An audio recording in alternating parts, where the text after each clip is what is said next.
The need for DHA still continues even after the baby is born. Why?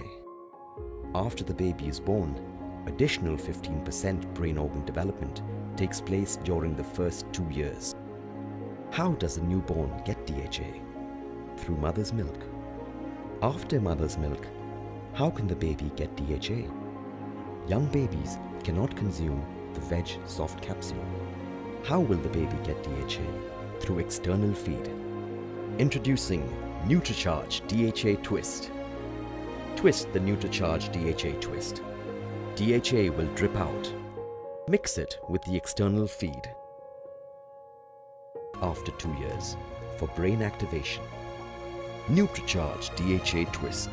50 mg DHA per NUTRICHARGE DHA Twist. For the baby from 6 months to 2 years, 1 NUTRICHARGE DHA Twist daily. After 2 years till 6 years, twice daily.